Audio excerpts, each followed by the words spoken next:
It's the True Penny Show with your host, James True Penny. Hello and welcome to the True Penny Show. My name is James True Penny. This is my show, and today we look at the WWE Hall of Famer, the legend, the man himself, the Lariat, Stan Hansen. We are going to do a Life and Time special on Stan the Lariat Hansen. And to join me at this time, Mr. Marcus Green of Baton Rouge, Louisiana. How are you doing, sir? Indeed, glad to be back. Taking a little bit of a respite from our Japanese legend journey, and you know, going to another legend, not Japanese, but another legend nonetheless, and the great Stan Hansen, Indeed. a legendary throwback if ever there was one. Yes, absolutely, and a massively influential pro wrestler.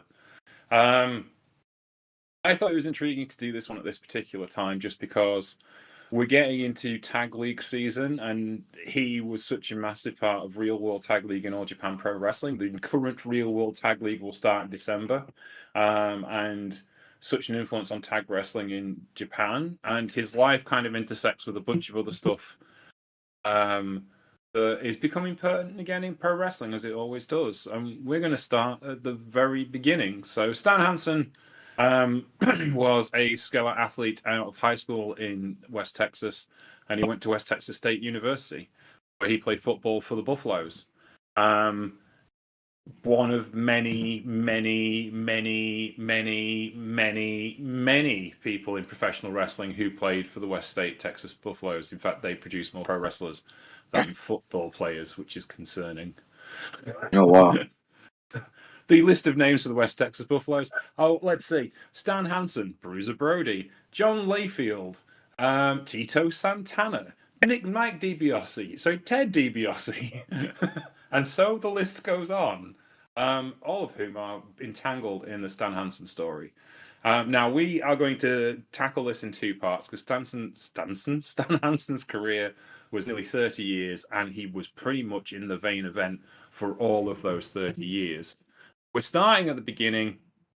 We've done a playlist for you. You can enjoy it. We'll make sure it's available for you to watch as you listen to the podcast. And the first match is Tosh Togo versus Stan Hansen. Now, British wrestling fans who are really old, even older than me, will know Tosh Togo as the Great Togo in British professional wrestling rings, and more people will know him as Oddjob from James Bond films, in the first two James Bond films, definitely in Doctor No, and I think he was in the second one as well. Goldfinger, sorry. And Stan Hansen is a rookie coming into this match. He'd been trained by the Funk Brothers in Amarillo in West Texas, because, you know, he's from West Texas. It's a fairly obvious place to go. And we're seeing a young wrestler trying to fight his way against the top heel in the Florida territory. We've got Gordon Soley on commentary. We've got Tosh Togo healing it up in the ring.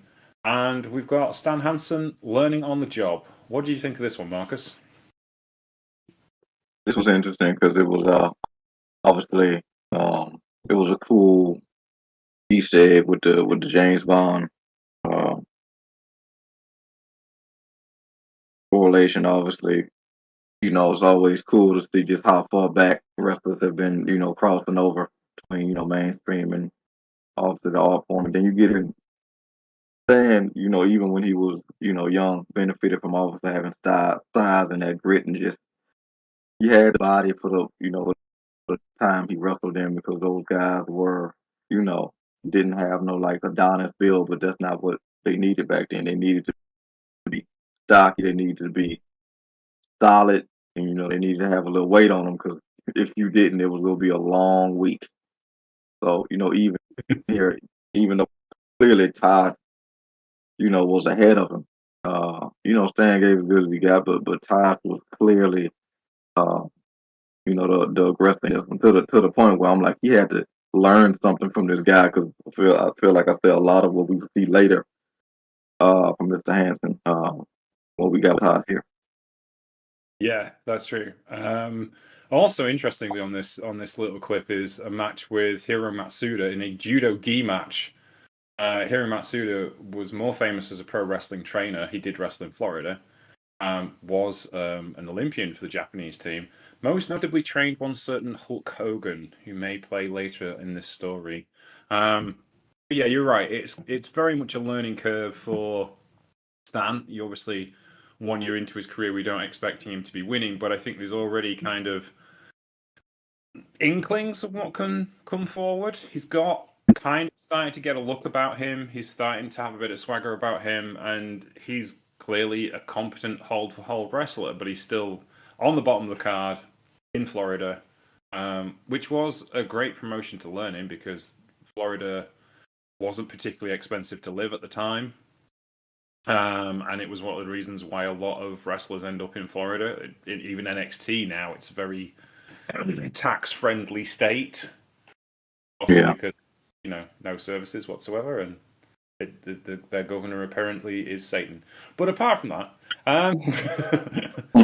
um, there is a reasons why Florida tends to be quite cheap, specifically for entertainment purposes. Hence why Disney and Universal are there, as well as a nice place to live. What with the beaches and the warm weather and what have you, it is which is remarkable because it's like 60 years before, it was malarial to the extent of no one could live there. But what can you do? Anyway, any further thoughts on that match, or shall we move on, sir? That's all I have.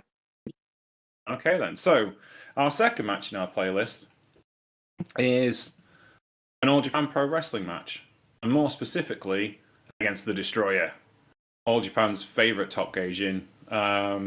Stan has put on weight, a lot of weight. He's grown his hair out. He's now blonde.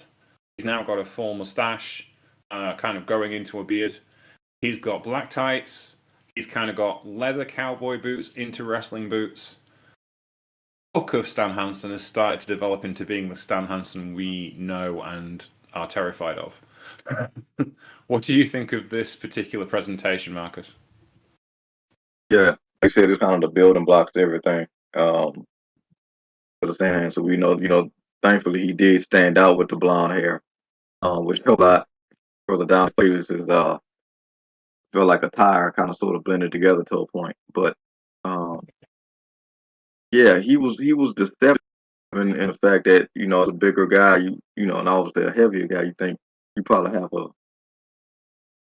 severe advantage getting him on the ground, but he was proficient in that as well as we see here. Obviously, you know, the Destroyer was very much keen on what he kind of needed to do and very much dictated a lot of pace here, but and kind of done with that, with the head leg locks and whatnot, and even like you said, at his heavier side, he was deceptively quick, in a lot of ways. But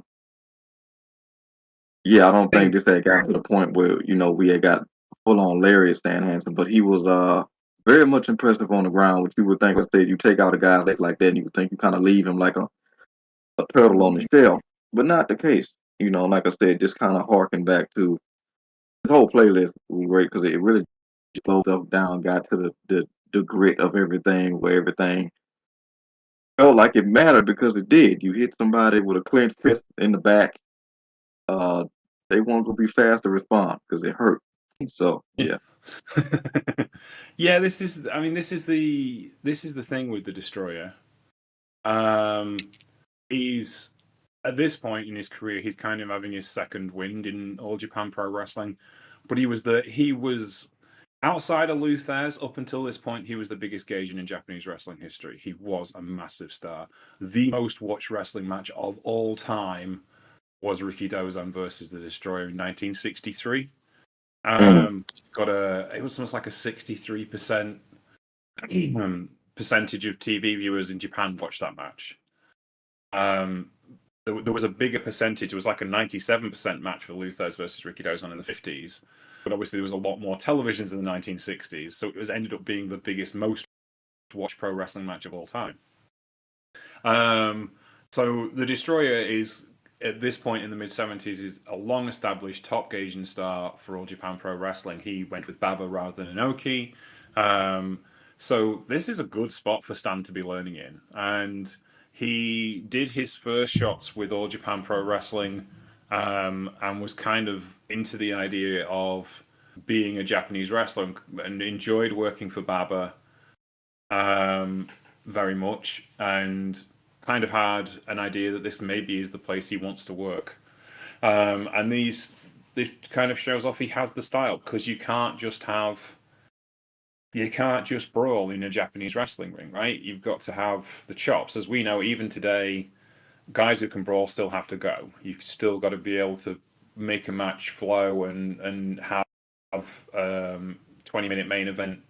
Even if you're a punch and kick guy, you've got to be able to make that last. And Hansen was one of these guys who's got all of these chops. The Funks taught him well.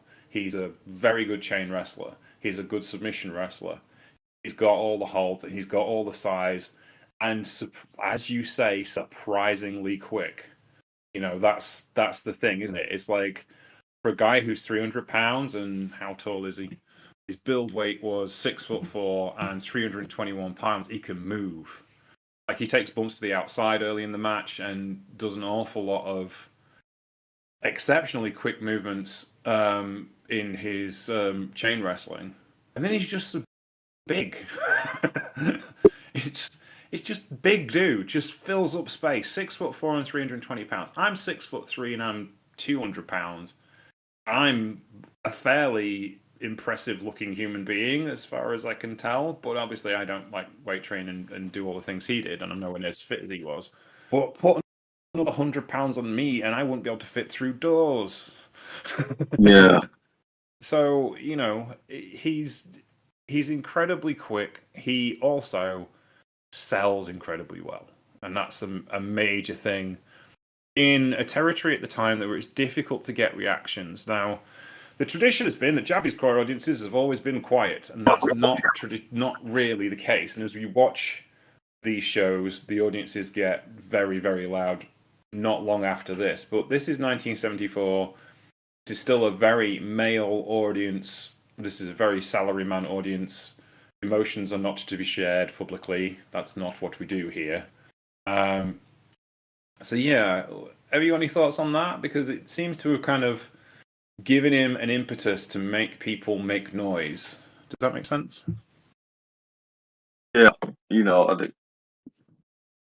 I've always, since started watching the Japanese wrestling, it's one of the things I've, really appreciated, that it felt like, that choir was also in not only just a element of the culture in general there, but also very much still a sign of respect art form. A lot of times in the States, and watching stuff over here is kind of hard sometimes, because you'll be watching a great match with the audience, just the hijacking of it all, particularly when they go overseas and whatnot. It feels like the audience kind of goes into business for themselves, quote unquote, and they can kind of take away if they're not 100% locked in or willing to be locked in. So, but I think probably because he's such a rugged guy, and I guess like you said, at that stage and the Japanese culture, particularly with the wrestling, it was more male oriented.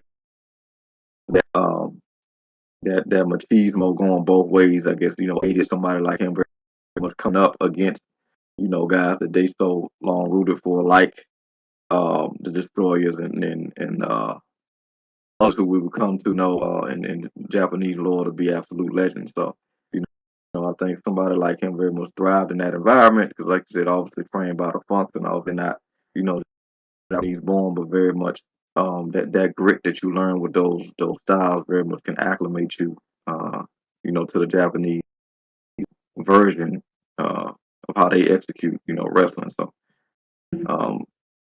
yeah, it's very interesting to see in that match. It's funny because he's the football player, but uh, the story was the one doing the 3-point stance. As well as that may be one of the first times I've seen the figure four applied the way he did it. Yeah. You're kind of used to seeing her grab the leg, from very much being in front of, and kind of go from there. So that was very unique. And yeah, like you just said, everything just really stuck. Not having to do multiple submissions or staying in it for a minute on end. As soon as it locks in, the pain kicks in. You don't want to tap, but you kind of gotta pull the white flag, if you will. So Hansen was just, we saw him get as the playlist goes on, the toughness kind of continue, and very much his opponent matched him in that as well as a partner or two. Yes. This playlist will get tag team heavy as we go on. And he had some incredible tag team partners that we've got to talk about. But his most infamous run, certainly in the early part of his career, came in, surprisingly enough, the WWF. Prior to the WWF and prior to the WWE, the Worldwide Wrestling Federation was being run by Vince McMahon Sr. And its home base was Madison Square Garden, and the heavyweight champion of the world was Bruno Sammartino. Bruno was basically wrestling the monster of the week. He didn't really feud with wrestlers per se, but he feuded with managers. So, for instance, the Grand Wizard would have a monster wrestler like the original Sheik come in. He would beat all the challengers all the way up to Bruno, and then Bruno would wrestle him, and it would maybe have an inconclusive finish, a house show, and then he'd go to the Garden at the end of the month and vanquish the monster, which is great. And there was plenty of monsters around. There was the original Sheik, there was Jimmy Snuka, there was Big Cat Ernie Ladd, all of these guys who were incredible draws in their own right, going up against the draw in that particular area, which was Bruno Sammartino. Now, someone in Texas who'd seen Stan talked to Vince Senior and Bruno about, you've got to get this guy up to New York. He will do incredible things for you. But he was still fairly green at this particular point. We're talking 3 or 4 years into the business, and they did the thing. I think it was Johnny Valiant was his Johnny Valiant was his manager. He went into the ring with Sammartino after doing the rounds with all the challenges, and he beat everybody up, which is what he was supposed to do. And he wrestles a house show match with Bruno Sammartino, and unfortunately breaks his neck with a botched power slam, which is not perhaps the thing that you need to do in the early part of your professional wrestling career. However, of course, he stuck around, and they put him on TV as the guy that put out the champ, which in New York was fighting talk. So when Bruno eventually came back and recovered from a broken neck, they had a ready-made main event in the cage for the WWF Heavyweight Championship, Bruno Sammartino versus Stan, now Lariat Hansen, because Vince McMahon Sr., who wouldn't miss a trick, said that the broken neck came from Stan Hansen's lariat. It wasn't. It was from a botched power slam. However, that didn't matter because that was the killer maneuver. And of course, Stan beat everybody with the lariat. So that's how it worked, Stan ended up destroying Bruno in that match, and then they make this massive main event, and the crowd is so hot for this. Marcus, what did you think of this one? Yeah, that both of them was going at each other like they very much wasn't getting paid by the hour, and then coming off like you said that the neck, and then the narrative they created around what happened with the neck versus what actually happened, and I didn't have that history on the lariat, so that's great. Nice to hear stories about good McMahon ideas. Oh, Vince's dad was better than Vince as far as ideas were concerned. yeah, clearly. But yeah, that's a hell of a story. I wonder if he ever would have adopted anything in relation to the Lariat had that not been the story. It's funny how freak accidents sometimes kind of end up working out a lot for people in the business. But yeah, I mean, it's just like you said, San Martino was the draw. Obviously, they had a certain way champions were presented and done in. But question: do you think they added the cage stipulation obviously because of everything? That's very much a product of the feud and like the narrative with the neck. But how much of that do you think kind of lended to? Because even with the lariat and the heat behind the feud, like Hansen was still kind of, like I said, relatively young in his wrestling career. But, juxtaposed to Bruno Sammartino. So how much do you think the cage stipulation aided in that point? I think it was really it was kind of the go-to feud finisher for WWE. The escape cage rules, which I have talked about many times, which are not my particular favorite form of rule, because my principle is it's like, well, you've got a top babyface in Bruno, why is he running away? That doesn't seem like the psychology of it. I don't agree with. But I'm not going to argue with Vince McMahon Sr., who put more people in Madison Square Garden than anybody else has ever. So, yeah, I think that was. I think you look at WWE at this era, or WWF of this era, it's all about meeting crowd expectations, and the crowd expected violence, and lots of it. And so as a result of that, I think that's what they needed. Those fans needed blood. You know, they needed to avenge. How can I put this? Let's see. We have a young gentleman who's been elected mayor of the greatest city in the world, have we not, this week? Indeed. And there is some consultation about his skin color and his religion, right? Yeah. Now, WWE have this beautiful Italian man who is a wrestling god, and this southern white guy comes in and beats him up. And all them Italians who live in New York and in Jersey, they all come and fill the garden. Yeah. Gotcha. I would fact that, yeah, I would imagine, because that builds upon the legend that eventually became Madison Square Garden. Was that's where you came to see the spectacle of Yeah. That's that's it. a steel cage is where you would do that. So yeah, obviously now it's been, those concepts are very much bastardized. I would imagine, like you said, it very much played into the spectacle that was, the garden. If you didn't play the garden, you really hadn't played. So, Yeah, that's also it. interesting.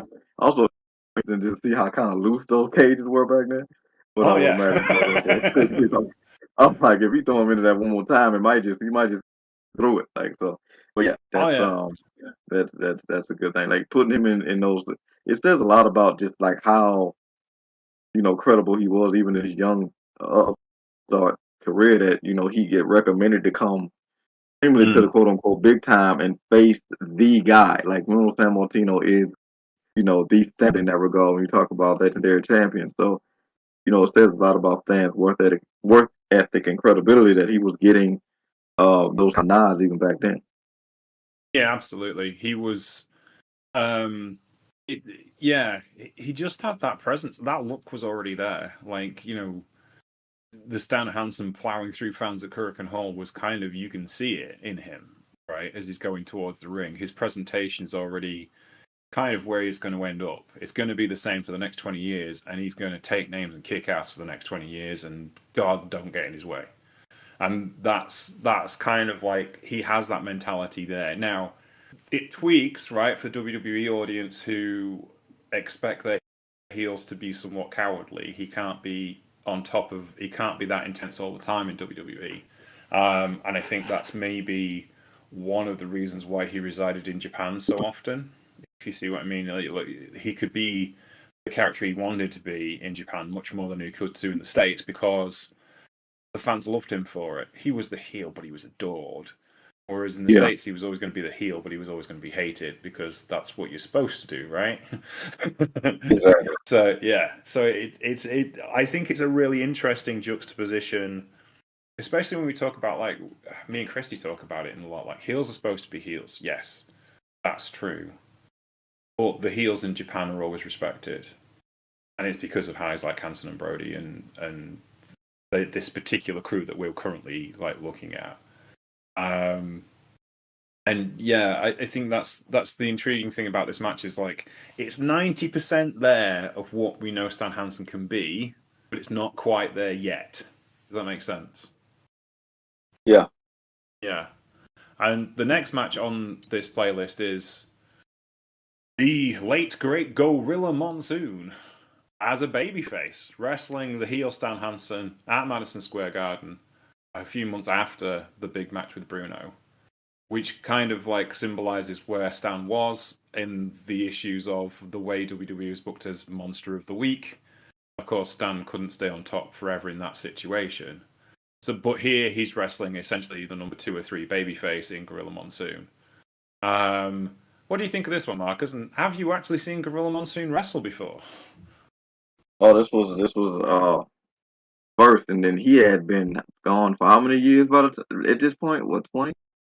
Yeah, he's been not with us for a long time now, and this was Yes, not long before his retirement. yeah. So it's also interesting because and I think this aided um Mr. Hansen as well. Like he didn't really have a lot of ability to kind of not show up and show out, but he um and I think we talked about this with Mr. Dakota that there was times when she was kind of like there was points in the early career where she was the undersized one, and then later came the girls who were smaller than her that she kind of would have to build up as she became that legendary heel. Mm. Here, if he was the monster of the week, they brought out just another monster for him to face because he didn't really face nobody that was smaller than him. It was rare. So a lot of these guys were as big, if not bigger. We're looking at right now. We're looking at this match with Monsoon. He's giving him good as he's getting, and maybe better in some instances. Like he's clubbing him across the back of the head, the neck, you name it, he's doing it. And even though he's an older guy, he still has that honorableness about him that Hanson kind of cultivated so well. So it's really cool to see that. I've always heard about legendary Gorilla Monster, but seeing it is it's another thing entirely. He's another individual who's deceptively quick, and ironically enough, this would also be the starting to playlist where things would be really good, and then eventually kind of just devolve into a very disrespectful no contest. Yeah, this is a referee losing control of this particular match, with Stan Hansen and Gorilla Monsoon, and Stan walks off, and he kind of learns the power of the disqualification at this particular point, which again will rear its head time and time again.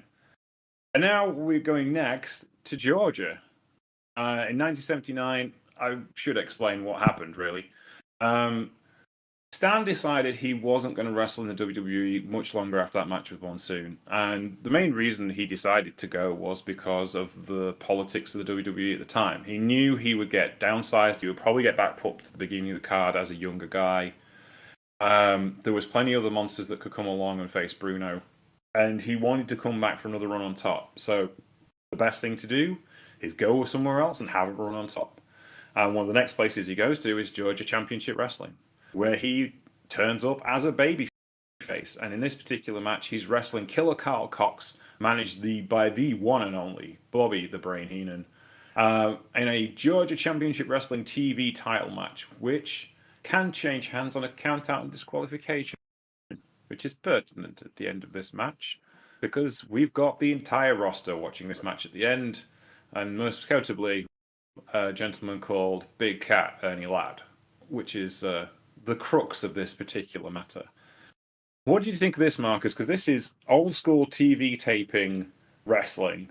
In essentially, this is what WCW would become in 10 years' time after many buyouts. But this is Georgia Championship Wrestling. It's Jim Barnett. It's old school, ring in a TV studio, a couple of hundred people watching. What's your thoughts on this, Marcus? Yeah, this it's good. It also kind of makes me sad because this is I guess what was the intention of bringing back the NWA. Yeah. Kind of turned into something else as we know, but this was essentially an intention, and ironically enough, they had some guys that looked in this regard. Mm. But yeah, this it's interesting now just to see that contrast and what a TV taping look like then versus now, because seeing this particular these exchanges now, like receipts look normal back then. Because Yeah. everything was just like, it's just what it is. It's not really a thing. And then you get uh big cat over there taking the man's hat and shining himself with it, which is um the epitome of disrespect for somebody that, the boy had is very serious thing. particularly as for a Texan, I would imagine. So, and then the running at the end, I'm like, was that? I thought it was Flair at first, but I'm like, he's a little tall. To be Rick. But yeah, it's crazy because like these, the way these matches kept evolving. Nowadays it'll get booed because we're just so conditioned to, you know, these over stylized matches, but this very much aided so much in these characters, these guys' character, particularly Hansen, like wasn't coming there for, a long time. He was coming there for a very nasty time. And if a disqualification was uh, the way of proving his point, he did it. So, it was, stuff kind of going up in the bedlam, if you will, was kind of expected, which is like you said, ironically enough, what kind of foreshadow yeah, what WCW said or ECW? Yeah. Yeah. So that was Yeah, kind of yeah. This match ends with Wildfire Tommy Rich invading and attacking Killer Carl Cox while Stan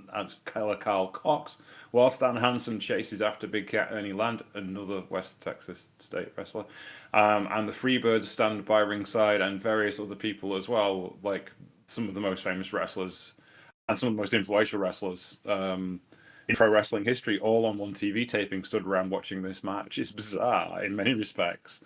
And you kind of see where things are in the company just in this. You've got Gordon solely on commentary again because he did commentary for Georgia and Florida.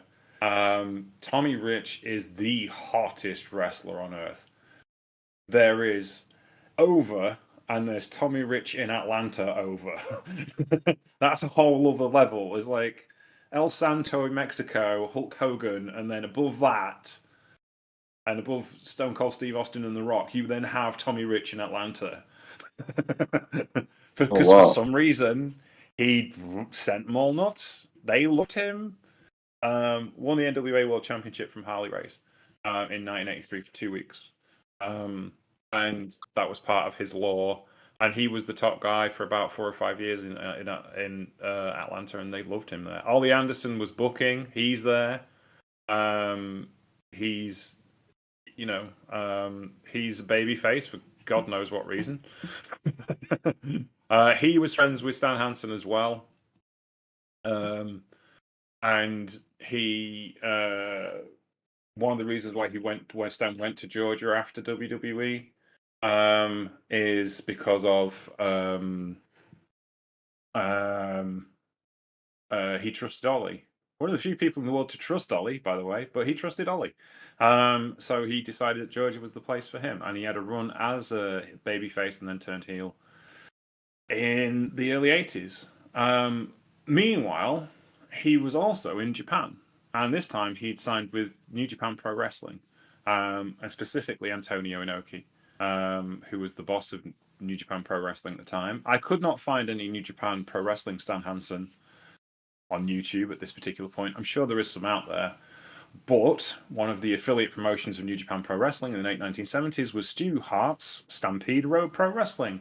So we have a match on this playlist from featuring Stan Hansen of Borger Texas going up Antonio Inoki of Tokyo, Japan, in Calgary in 1979 with their unique commentary style. Can't remember the name of the Calgary commentator, but he was wildly disliked by everybody, including the Calgary wrestling fans.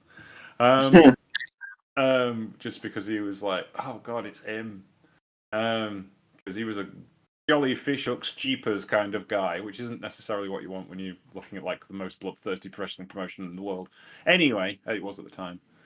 So this is the great and late great Antonio Inoki going up against Stan Hansen, somewhat cleave shaven, shorter hair, being managed by John Foley of Wigan, believe it or not, which is even more hilarious. John Foley was the heel manager in the territory at the time. He managed the Dynamite Kid and Cuban Assassin and various other people. Was a genuine badass in his day, a shooter from Wigan, and ended up in Calgary, as a lot of the Wigan guys moved around the wrestling world. So arguably, he's probably the toughest out of all three of these guys in this wrestling ring. But yeah, this is what was the main event feud in Tokyo at the time. It was Stan Hansen and Antonio Inoki. It's displaced several thousand miles east. We're in Calgary. This is an interesting watch because the fans really don't know quite what to make of it, except for they're both awesome. So they enjoy it, but it's not over because it's not one of their feuds. It's kind of an odd match to place, but it's drawing money or else they wouldn't have turned up. It's the NWF Championship, which was the top championship in New Japan at the time. What do you think of this, Marcus? Because this is a bit of an odd matchup. I dug it because it was, Tony Onoki's one of the, like you said, one of the goats. We don't get here without him. Talking about anything in relation to New Japan, but yeah, I mean, just obviously we've seen the more elevation in Hansen. It's funny because looking back, I'm like, wow, okay, that was the instance where Power Driver didn't necessarily finish off either, but it was cool seeing Antonio Inoki kind of most in that prime and just how like he was like patient but aggressive at the same time. If that makes any sense, like always waited for a moment very much in this match and fully capitalized on it when you had the opportunity. Like he very much was able to counter a lot of key things that Hansen would depend on doing a lot of his matches where he kind of dictated the pace. And you even got Inoki here kind of firing up and kind of putting on a hell of a show. So I think I can understand if the audience is used to a certain thing and kind of not giving it as much flavor if they would because it's not their thing. But I think even in that what appeared to be boredom by the audience, they had to see what was like two guys that were really good at their craft going at it. I just think, not like the Japanese audience, their praise can kind of just be seen as indifference. But you do see people in the audience kind of clapping and appreciating it, just not on a mass level. Yeah, it's intriguing because Calgary had a load of these matches at the time. Like a lot of the AJW women went over, like Jagu Yokota and the Crush Girls went over in the 80s and stuff because they had a talent swap agreement with AJW because Dynamite saw them in Japan and said, "Hey, you need to get these women on the TV show. They're amazing." And a lot of the Calgary guys were working in Japan at the time. And yeah, it's an interesting kind of change of pace because like obviously there isn't footage on YouTube and freely available, and we always try and give you playlists you can watch everything on. That I could tap into, but I'm intrigued as to what this match would have been like if it was in Tokyo rather than Calgary for sure. Probably a lot more heated affair. And Hansen was kind of like the New Japan kind of run was big part of his early career. He didn't really like the politics of New Japan at the time. As a Gaijin, he really considered himself an outsider. He wasn't really, not to say that we were horrible to him or anything, but he wasn't really welcomed as a member of the roster. He was a guest. He was there for a while, and that's what a lot of those guys went through. He was tagging with Hulk Hogan at the time as top heel in the company. So he was doing very, very well. But the main reason he did an awful lot of good there was because he also ended up back in WWE because of that talent swap agreement between New Japan Pro Wrestling and the WWE, which obviously facilitated a load of WWE wrestling matches. WWE stars going to New Japan, like Dusty Rhodes and like Bob Backlund and Bruno. Well, actually, Bruno wrestled for All Japan Pro Wrestling because he had a bit more stroke and could go where he wanted. And he liked Baba, so he went to All Japan. But yeah, this is still an intriguing match, and we're starting to see that never slow down pace that Hansen's about to develop in his career, which we get more of in the next match. Because we're back at Madison Square Garden. This is part of the New Japan deal. We've got classy Freddie Blassie managing Stan Hansen, and he's going to wrestle Bob Backlund for the WWF Heavyweight Championship. And my God, this just goes so hard. From the get-go, doesn't slow down. A 10-minute brawl? It's not, a 15-minute brawl that just does not stop from beginning to end. This is thorough entertainment all the way through. What do you think of this one, Marcus? You know, this one thing started to heat up and thing because Yeah. if Bob Backlund did not come to play, and if Hansen was any stretch behind, he very much had to step up. Bob was this had to be prime Backlund. He was very much in his element, looked great. Um, again, very rarely, if I don't know if it even happens ever on this playlist where Hansen ran into somebody that was undersized. You know, they were Mm. very much, you know, if they didn't have his weight, they certainly had, you know, the strength to match for the height, and gave as good as they got. And Bob Backlund was giving it club out across the head, you name it. He was doing it with the same amount of aggression, if not more, because obviously, like you said, he's defending champion here, right? Yeah. So, you know, very much incentivized to you know, go off. And these two guys just really put on a slugfest. This was great and eclectic performance from both of these guys. Absolutely. It's not a great wrestling match. If you want hold for hold wrestling, this isn't it. Those stand-ups are a mean snapmare. This is kind of the blueprint of power wrestling in the 80s, really. Bob's a badass shooter. He's a great defensive wrestler.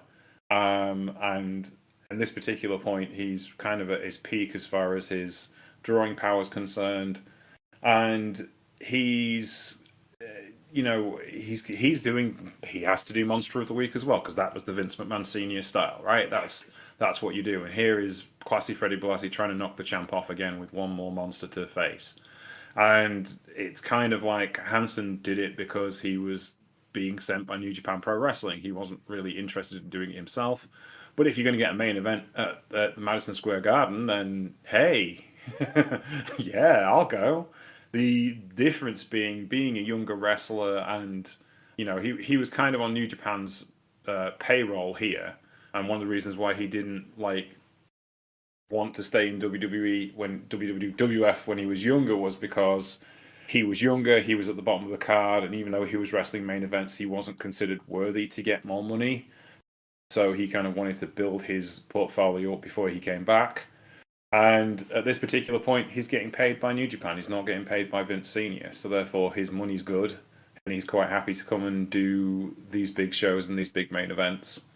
And it keeps his boss happy, which is, you know, he's incredibly loyal to his employers. And he things change in the next couple of years for him as he moves from companies to companies, but he's exceptionally professional in the way he handles himself and the companies he works with. But this match is, again, it's kind of the classic WWE storyline of the 1960s and 70s. It's the monster against the pure white meat babyface, and there is no more white meat babyface than Bob Backlund. And it followed Vince Senior's how can I put this? Proclivity. I can't pronounce it. His likes. I mean, you look at his big champions of the eras that Vince made serious money, and it's Bruno Sammartino, Pedro Morales, and Bob Backlund, right? So, without being blunt, an Italian, a Spanish speaker, a Latin person, and an Irishman, and Stan fits in that mold perfectly because he's a big Southern guy. He's nicely generic. You're not going to hate him for any other reason. He's a mean wrestler, and he fits in against those champions. He's kind of tailor-made monster heel for Vince McMahon Senior. Was proclivity the word you was looking for? Proclivity, that's the word I was looking for. But yeah, Vince's Seniors was always kind of like working towards those ethnic groups in New York because it's a city built on immigration. So you find you find a group of people, you give them a hero, and you make them unbeatable. What's more American than that? New York built on immigrants. Yeah. Are you serious? Yeah, funnily enough. Yeah. Anywho, but yes, but that's how the WWE worked in the 80s. That's it. It's great. So go watch that match because this is probably the one of the best singles matches on this playlist, I think. Yeah. Yeah. But this is the best tag match on this playlist. As we move on to our next match. By the late 1970s, Stan had decided he was going to move on to All Japan Pro Wrestling. And Shohei Giant Paba had a deal for Stan. A 3-year contract, guaranteed money, 2 weeks on, 2 weeks off. That was the deal for Gaijins with Baba. And that was the only contract he ever signed for the next 25 years. He trusted Baba, and that was that. Job's done. He finished up his dates with New Japan Pro Wrestling, so he was always professional. They didn't like it, but they couldn't complain because he did the job right. He was there with his best buddy, Bruiser Brody, who had decided to come to All Japan with him, and they looked after each other because they figured it was the best way to look after each other, because when they got out training, Terry Funk said, "You two look after each other," and they did. They went to All Japan, and they became the monster tag team. There is no other great monster tag team any more monstrous than Bruiser Brody and Stan Hansen. And in this match, they're up against the best babyface tag team of the era, Jay Youngblood and Ricky Steamboat. They were the then NWA, or they just lost the NWA Tag Team Championships in Mid-Atlantic. They were absolutely on fire in Mid-Atlantic. They were number 2, only behind Ric Flair.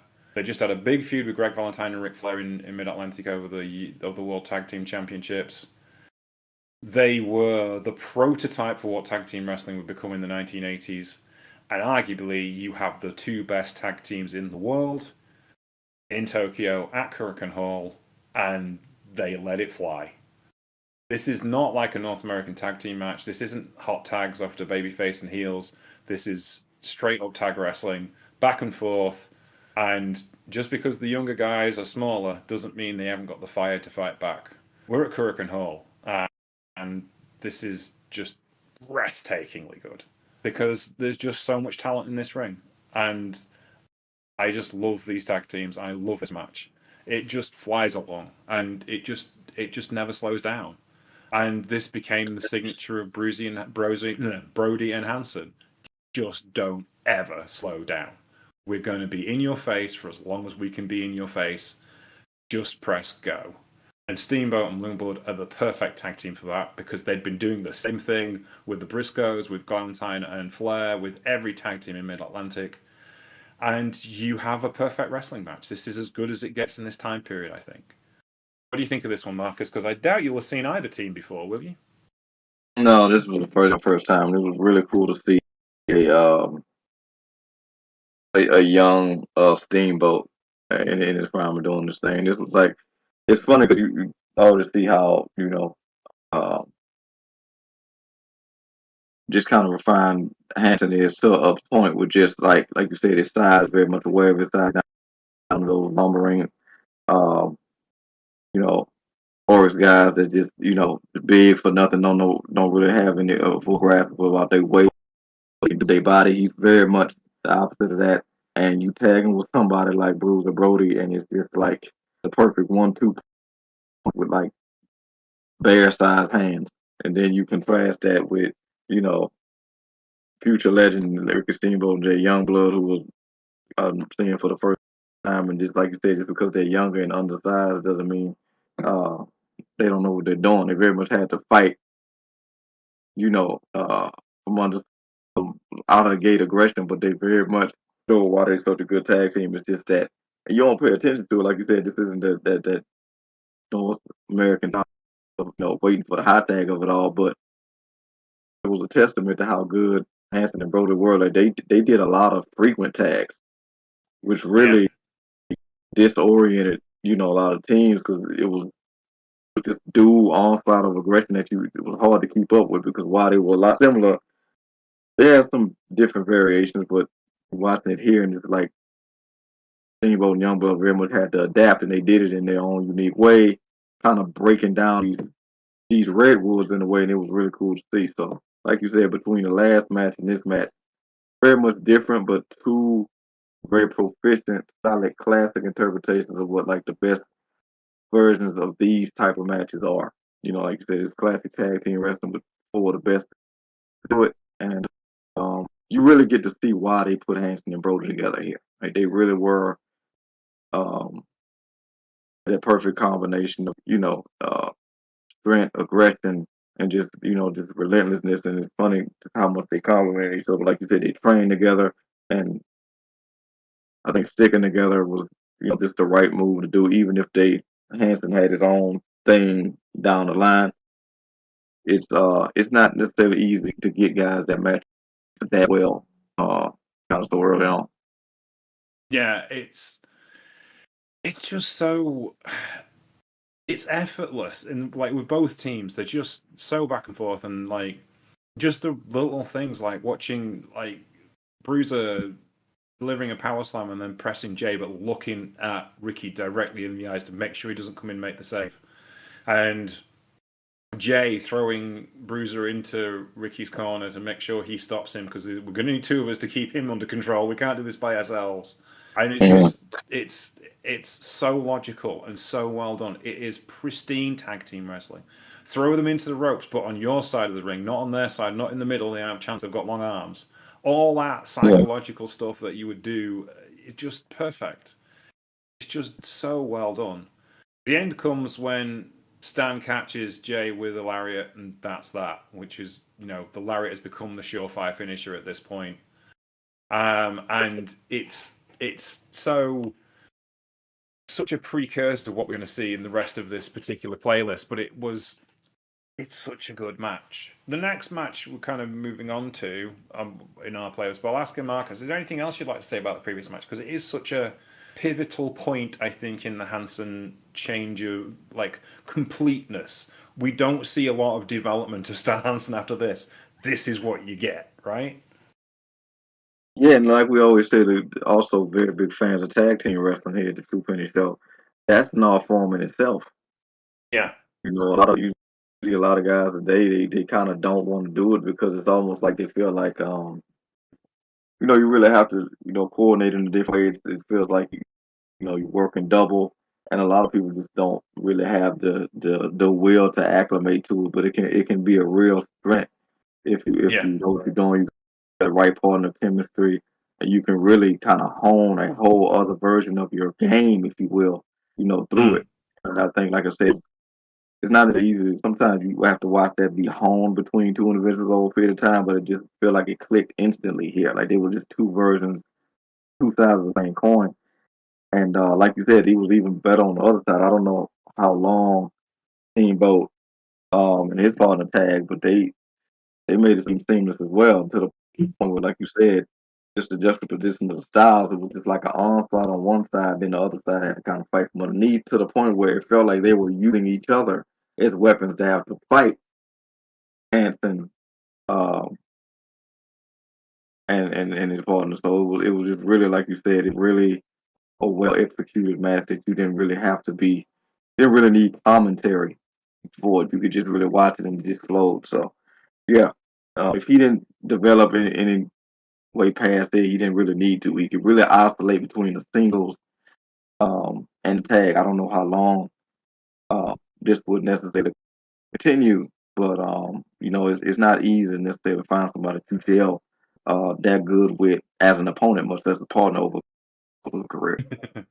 Yeah. Sadly, Jay Youngblood passed away in 1985 from complications of pancreatitis, of all things. He needed his appendix taken out, and he died of sepsis and a series of heart attacks, which is horrible for a guy who was Yeah. only 30. I think he's 32, or 30 years old, and it left such a hole in that territory. Obviously, when Rick Steamboat went to WWE in, I think it was '84, that was when they stopped tagging together. But yeah, those matches. If I did a series back in the day at Wrestle Talk called the Forgotten Tag Teams, and they were one of my forgotten tag teams because they're so influential. As far as like they kind of were the Rock and Roll Express before the Rock and Roll Express. You can see a lot of them in the Young Bucks and those fast athletic teams of that era. Yeah. So yeah, it's people need to go find their stuff. Their big feud was with the Briscoe brothers, the Jack and Jerry Briscoe, obviously not Mark and Jay. Yeah. Yeah, the elder Briscoes, shall we say, and over the NWA Tag Team Championship. And I found those matches on, I found their first like enhancement talent matches on a bunch of videos we bought on a Sunday market like 30 years ago. And I watched them and they were just, how did we not know about this tag team? Shall we move on, sir? We shall. Right, next up, we're back in Georgia. We have got Brad Armstrong and Mr. Wrestling 2 getting up against Ollie Anderson and Stan Hansen. And I thought I'd put this one in partly because it's kind of, he's going back and forth between Georgia and All Japan at this particular point. And he's obviously a full-on heel now in Georgia, so it's a different kind of theme that he's warming to. But he's still wrestling that full-on style. Now, with a guy like Brad Armstrong and Mr. Wrestling 2, you can do that. However, Ollie, known as a bit of a staller. Known for, like, you know, causing attrition wherever possible. So this is intriguing to me because it's such a juxtaposition. Like, him and Brody never back down, never slow down, never go back and forth. Don't really sell anything. And then you're watching him with this particular match, and he's playing full on heel. He's putting on chin locks and sitting and watching and doing things in a heelish manner. This kind of like, obviously, it proves the fact that he's a complete package and he can do anything he needs to make a living. But it is intriguing just to watch like that match versus this match. And Brett Armstrong is an exceptional professional wrestler. Mr. Wrestling 2 is Mr. Wrestling 2. He's okay. The $1 Million lift was never my favorite. But yes, he's good at what he does and an incredible draw and massively popular. So what did you think of this one, Marcus? Because it's just a bit odd. It's a bit odd, but like you got paired, and maybe just like when you, like you said, you know, Ollie Anderson, definitely not somebody you want on a file with at a bar. No. If it was a movie, it'd just be a cut scene of, you know, you saying something, him turning his head. The next thing you know, they cut to you being literally thrown out of the bar. But and also I'm sitting up there like, is he bigger than Stan is? That's insane. He's taller, maybe. Yeah, His thick set, yeah. Yeah, then the thing just kind of devolves into a piss sticks brawl, but that's the energy they carry, you know, as a team. It's yeah, like you said, they relentless with the, you know, going. Like I said, you would think that you wouldn't see because of, you know, Hansen's style that he really wouldn't be as proficient as he is in tags, just because, you know, there's a certain narrative you have to adhere to, and him just really good with the quick tags and, you know, the way they cornered the opponents and really pin them down, and then don't even get me started on just clearly they dictate the pace outside the ring as well. And then, you know, Yeah. which is why a lot of the matches evolved the way that they did. So, yeah, just another odd couple pairing, but it worked. You know, like, Yeah. but I said I think it comes down to mentality, and rarely, and I don't necessarily know if we'll see this later. Had he got paired with somebody like of a Steamboat, if that would have met as well, you know, he seemed like he very much paired well with other kaiju-esque type guys. Yeah, exactly. That match reminds me of the story Michael Hayes told about the fact that I think he was wrestling in Oklahoma, and it was like after he'd left Georgia, and the Georgia guys ran a show somewhere on the border, just outside of the arena, and they were in like they were all sat around at the bar, and one of the guys, I can't remember it was. I think it was Hercules and Anders said, well, what we should do is get in the van and we should drive down to that show and challenge them all to a fight. And Michael was like, well, we've got some good guys, but they've got Bruiser Brody and they've got the Road Warriors, and let's stay at the bar. I'll get everyone a drink. So yes, that was always reminded me of.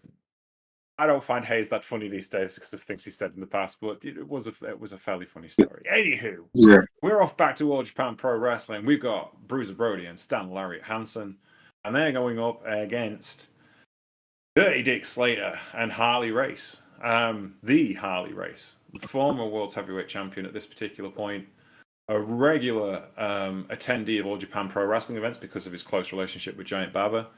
Dirty Dick Slater, we've seen him, we've talked about him a lot on this show because he's kind of one of those bit part players that appears in this era all the time. I'm sure there's been at least one Life and Times we've done recently where he turned up.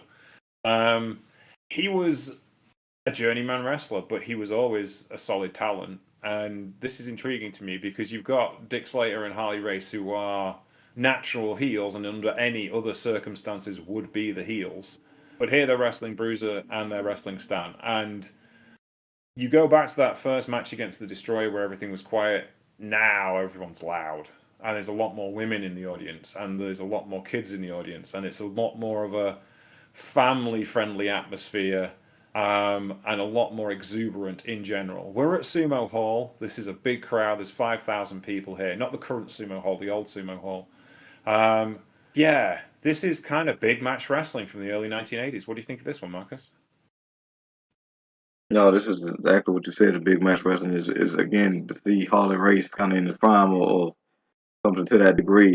It's really cool because there's not too many times you're gonna see Hansen and Brody come across, two individuals, let alone one that kind of make them take a pause. But Harley Race kind of had that energy of like no matter what age he's at, he'll put his fist up and knock you on your behind type of energy. And he Yeah. very much gave it in this match, which you definitely put him down. You think it's kind of gonna stay there. And he pops right back up with those fists that like don't even think for a second I won't put you back on yours. So it's like yeah, it's just interesting seeing how they would have to break opponents down. And you see them into the ring post here, and Slater very much having to almost say today. But again, Broda and Brody and Hansen, they very much dictated the pace both in and out of the ring. It actually got worse outside of the ring because it's almost like weapons like through to them or something. Like immediately Yeah. as soon as they got out of the ring like a video game, they just have a chair or something to that effect. Yeah, It's, this is it. it's weird. Yeah, there's it's just I think it boils down to there's a genuine brotherhood between Brody and Hansen. Obviously, longtime friends. They have each other's back. They've looked after each other since they were in training. And you can see that, like, it's a wrestling match. But when one of them's in trouble, the other one's never far behind and is making trouble to get him out of trouble. And it's a kind of a fact of their friendship, but it's also like what makes their team so great. They genuinely like each other. There's so many tag teams they just don't like one another. Yeah, They yeah. just didn't, I tell this story many times before, but it's like New Jack used to be friends with Robert Gibson because of their work together in Smoky Mountain. And when Mustafa left the Gangsters, he rang up Ricky Morton to say what's going on. He said, "What the hell is Mustafa doing? You're a tag team. Me and Robbie can't stand one another, so we stay out of each other's way." Because Robert Gibson and Ricky Morton, for years, didn't get along because they were sick of each other. They wrestled together for so long, they were just like, we're not friends, but we know how to make money, so we stayed together as a tag team. Whereas you look at Yeah. Brody and Hansen, and they genuinely like one another. Yeah, it's interesting how many of those stories happen. Like I think Rude was on a podcast and he talked about like him and James Storm with Big Money. They really weren't you know crazy friendly like that. Outside of the ring. But when came time to go to work and the lights was on bright, you thought they was thick as thieves with the Big Money Yeah. of it all. But that's a testament to their professionalism and them making that character work. And they're one of the best tag teams. You know. Of the time that they were doing it. And but yeah, it's funny. Like we're seeing so many more familial bonds now in tag teams with actual family. And Mm. sometimes that can be a skew as well. But a lot of times, also see a lot of times you kind of have to make it work because one, they probably got paired together because individually things wasn't working. So they get put together and it's like we got to make this work. We might not be here. The thing, Mm. so I always commend guys who kind of see what I would imagine like the Douglas saw early on, like that we're gonna make far more money, have far more longevity together than we ever will separate. Yeah. And obviously we saw Bully be able to kind of, break out of that eventually. Obviously the money's always gonna be in the, Dudley boys who have now seemingly retired. I say seemingly because this is wrestling we're talking about. But yeah, it's just something you gotta appreciate. And it's funny because I'm watching this now, and some of the matches, it was hard to tell unless you were absolutely tuned in and paying attention to the ref whether the match was over and it was just still going, or Yeah. it was like they were just brawling type deal, and then like, oh no, they hit the ref with a chair. Okay, it's over. Yeah, at that point, you've reached the point they're like, yeah, if you hit the ref with the chair, you're kind of done. This Yeah. referee is Peter Takahashi, legendary All Japan Pro Wrestling referee. And yeah, this is a wild brawl, and it just kind of breaks down towards the end. As Harley splits Bruiser open, and that's kind of all she wrote for following the rules. And Dick and Stan having a right crack off in the ring, and it's all strikes. But again, they've not slowed down from the opening bell, from the first move. Oh yeah, there's Harley threw Peter Takahashi over the top rope. That was never going to go down well. So that's where the match got throughout. But from the first time they get in the ring together, they've just not stopped. Oh, one referee's come in to continue the match after we've got rid of one referee, and then Harley hit that referee with a chair. That's what happened. Now I remember. Harley can hit everywhere. Harley can hit anyone he likes with a chair, basically, if that's allowed. Letting one rule in the NWA rules. And Dick Slater started hitting Brody with chairs, and they all kind of like fell apart after that. But yeah, it just such a good match for matches that were kind of throwaway, but not. And this next match absolutely is not throwaway. This is the Real World Tag League of 1983. It's a highlight reel. So you start with the presentation of the tournament. You've got all the teams there. There's Barry Windham and Jack Black Mulligan. There's Mil Mascaras and somebody else, so I can't remember. Oh, it's I think it's Dr. Wagner. I can't remember who he was tagging with back then. Terry Funk's tagging with Giant Baba. Sorry, Dory Funk Jr. is tagging with Giant Baba. Stan Hansen and Brody, as Lord James Blaze declares the tournament open, Hansen and Brody jump everybody. That was basically it. They go after Terry Funk and they go after Dory Funk and Giant Baba. Then Mil Mascaras has a crack. Oh, it's Don Carras. That's it. Dos Carras. Yeah. And Mil Mascaras have a crack back at Bruiser. And then we're into the highlights of the tournament. When they've cleared the ring and they're stood tall, they've made their presence known. We're after this.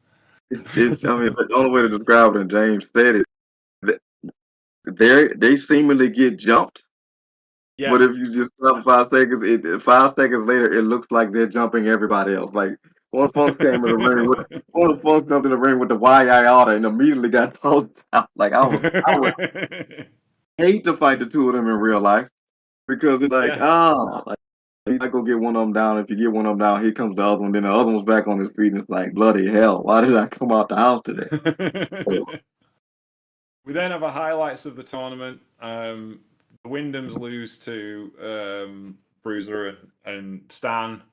We've got Tigerjeet Singh is kind of destroying people. Jumbo Saruta and Genichiro Tenryu. And Jumbo starts stabbing people. Jumbo stabbing people is always a glorious thing. And then we move on to Mongolian Stomper and whoever his partner was against Stan and Bruiser. I can't see who his partner. His partner gets kicked out of the ring, so we have no idea who they were wrestling. Dory Funk against Jumbo Saruta and Genichiro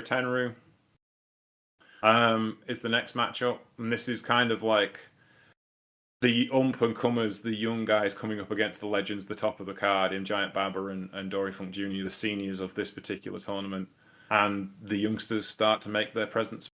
Well, it was Genichiro Tenryu's final wrestling card on Monday of this week. He was on New Japan World. If you want to go look at it, there were some great matches on it. I have not yet had a chance to see it. I may get a chance to watch it tomorrow. But yeah, this is kind of like the start of All Japan's mega run in the 80s that led to the absolutely mega run of the 1990s. And Hansen and Brody are kind of the key architects on the gauging side of how this is going to make All Japan work. Baba is still kind of getting towards the end of his career, and he's about to move himself down the card.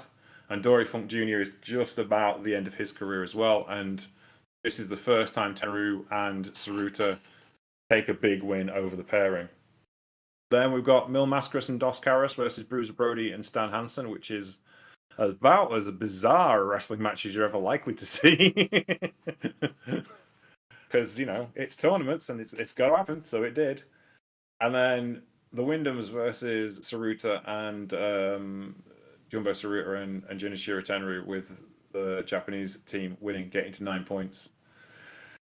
And then Dory Funk and Giant Baba against Bruiser and Stan, and this is kind of like what everybody came to see. And Bruiser ties Dory in the ropes, and they start beating up Giant Baba, and Terry Funk can't control himself at that particular point. As a Donnybrook, as Gordon Solly would say, breaks out as Stan and Bruiser try and end this career of burnt Giant Baba, and Terry takes matters into his own hands, which was probably a mistake on his part. And eventually the troops are rallied. Dory and Giant Baba managed to get a win out of this by disqualification, but this was basically like the two teams that were most likely to get to the final, so Stan and Bruiser wanted to put them out of business. We've got Giant Baba and Dory Funk against Tiger Jeet Singh, and I can't figure out who his tag team partner was. I'll have to look it up. I'll find out who Tiger Jeet Singh's tag team partner was. Or Marcus talked about the build-up of this tournament, because, yeah, what did you think of this preview? Because it looks like the greatest tag team tournament of all time, doesn't it? Oh, it's great. I mean, to kick the thing off with, like you said, a Donnybrook, which basically is two against everybody. It's great, and then obviously you carry over that energy into the matches themselves to get to, I think, eventually like Hansen Brody versus uh Jumbo and Tenryu. Uh, so I mean, it's just great. Like they always two individuals. You talk about keeping the same energy. You talk about Stan Hansen and Bruiser Brody. Everywhere they go, same energy with everybody. They beating up the people that's their opponents. They're beating up people that's not their opponents. I don't know why you would run into the ring with these guys. But yeah, it was just pure stick raw energy at every possible point with them together. So it's a spectacle. It is. And Manaske Ueda was Tiger Jeet Singh's tag team partner in this tournament. That was the gentleman with the blonde hair, because you didn't see many Japanese people with blonde hair back in 1983 for sure. And then we get to the final. We're at Sumo Hall again.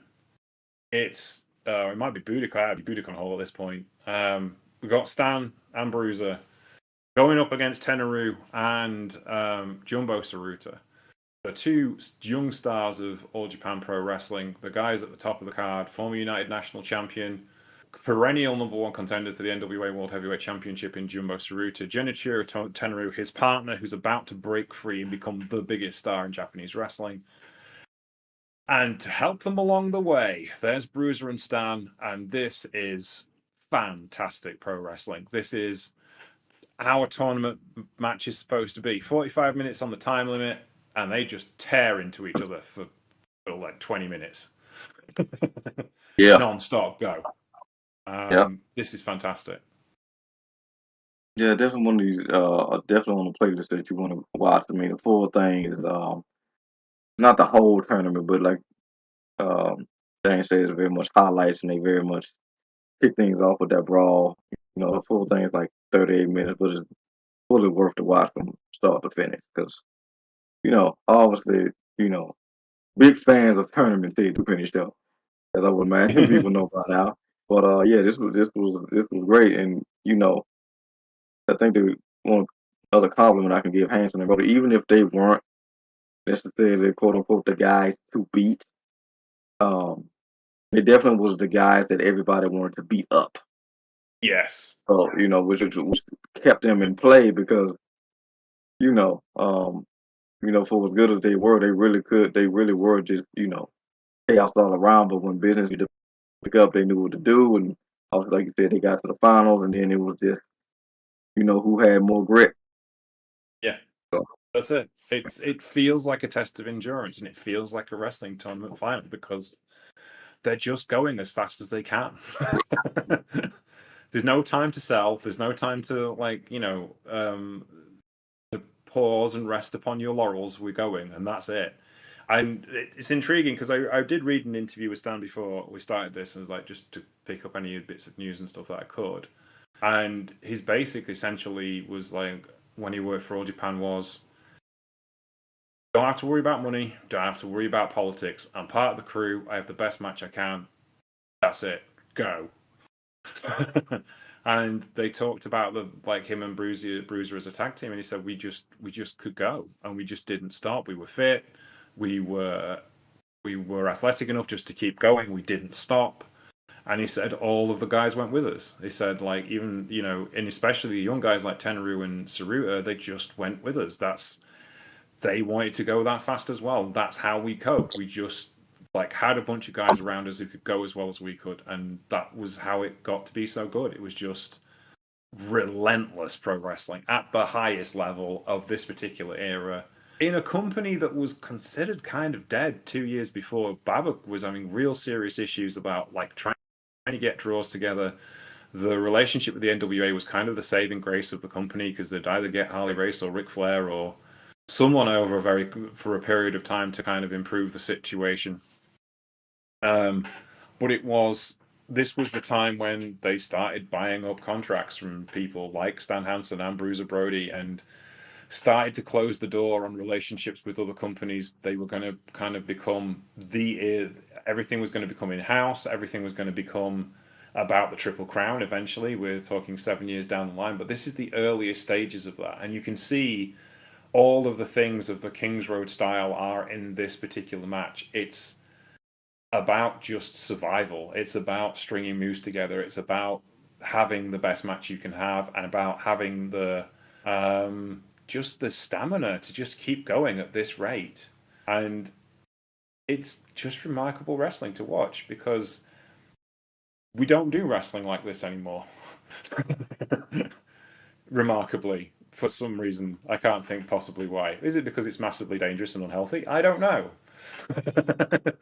But yeah, how much do you think they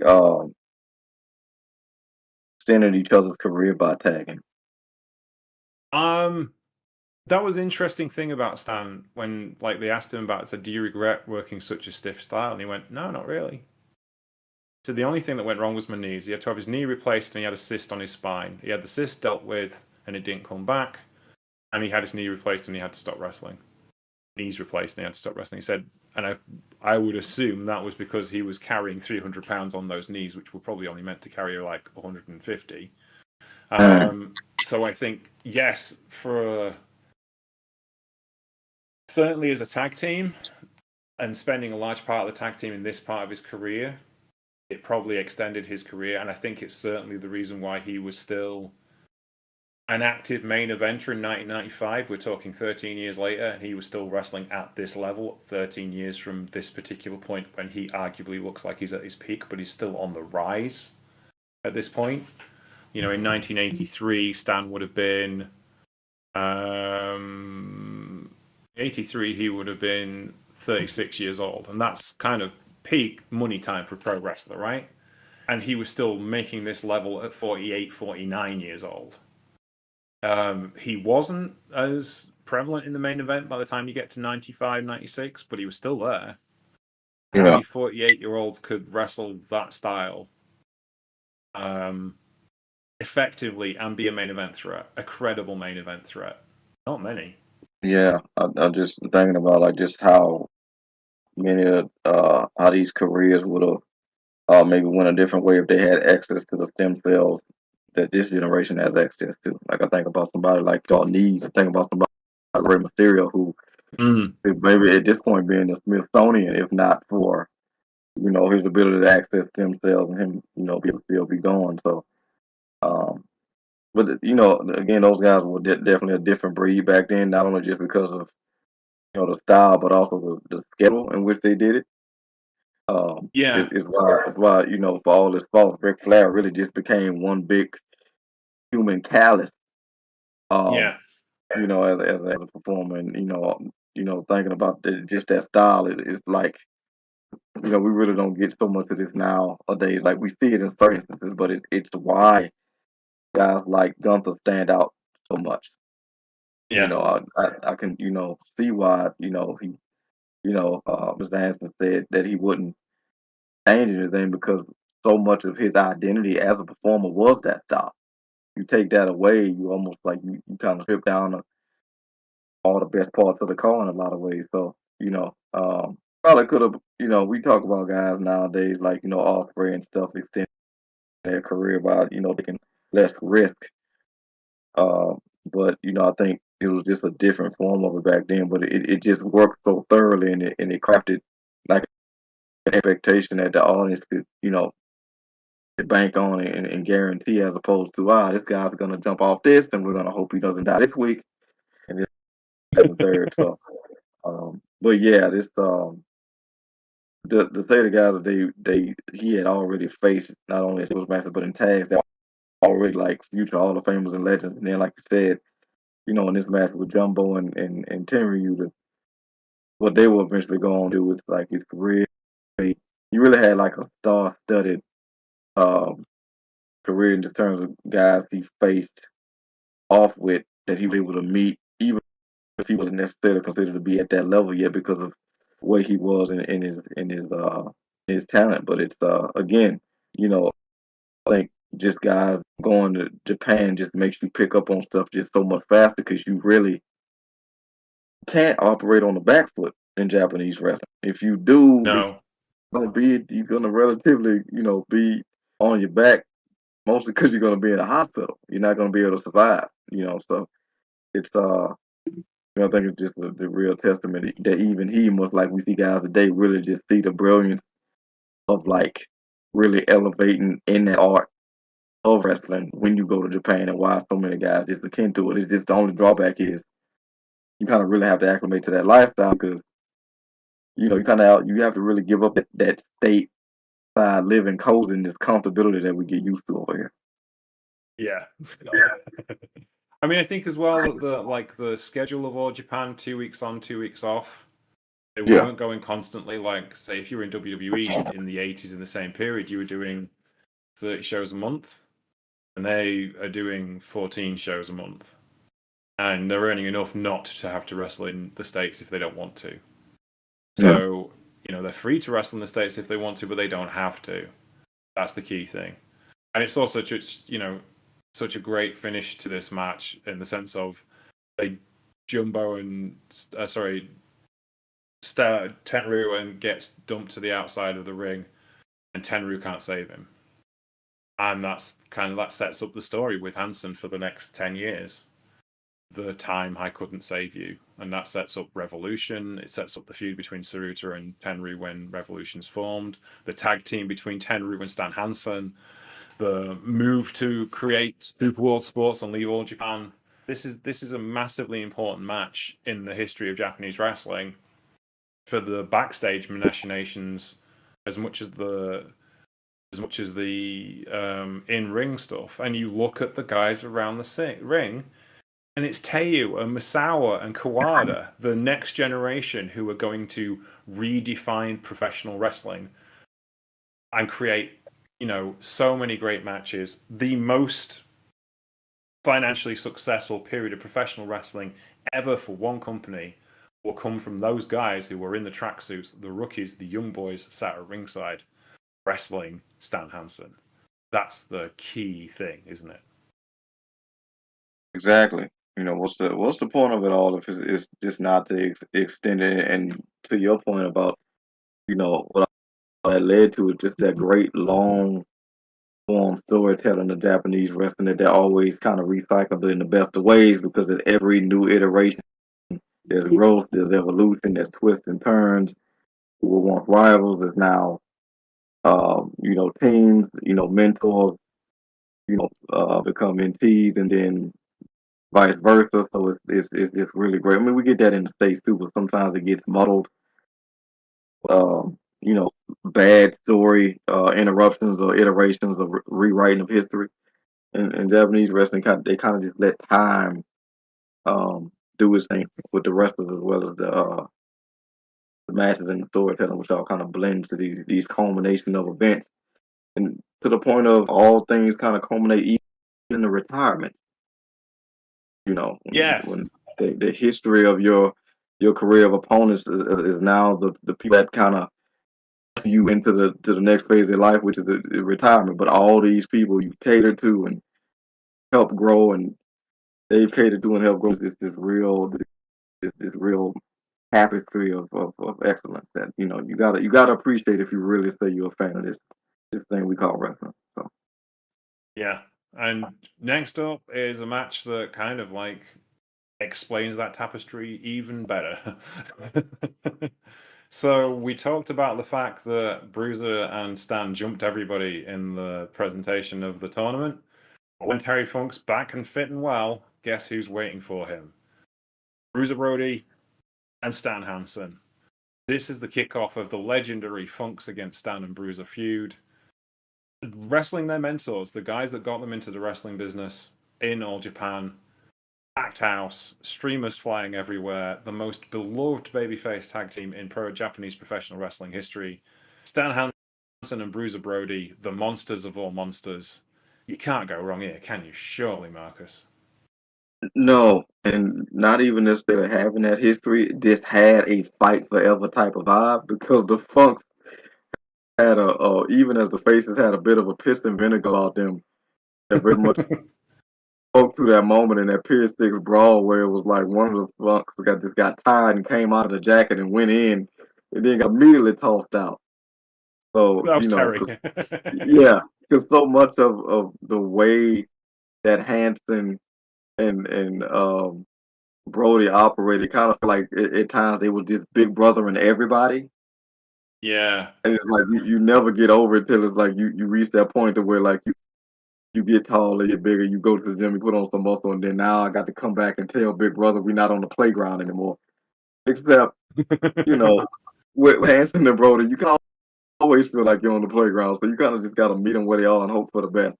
And but the Funks was just like I said, even the babyface with piss and vinegar of it all. Like we're not we're not going on a lunch break with you boys. This is going to be an all day type of feel, and this was great stuff here. Yes, absolutely. It's just, I mean, obviously in out of the ring they're friends, and Stan Hansen credits Terry Funk with an awful lot of his development and his ideas, like his ideas of what wrestlers should be, and his character kind of comes from a amplified version of Terry Funk. Um, and he obviously learned an awful lot from Terry Funk, as did Bruiser. So there's a lot of love in this match, but equally, it's wrestled at Stan and Bruiser's pace, which is breakneck. just no, we're not slowing down. No, we're going. We aren't going to sell everything you do, but don't worry, it's going to be fine. It's going to look amazing because Mr. Bauer's paying us a lot of money, and we're going to beat the hell out of you. And that's all that matters, really. That's all that matters. We're probably at this particular point. I think the big Asian names were on like $20,000 a tour with a $20,000 retainer. Mm.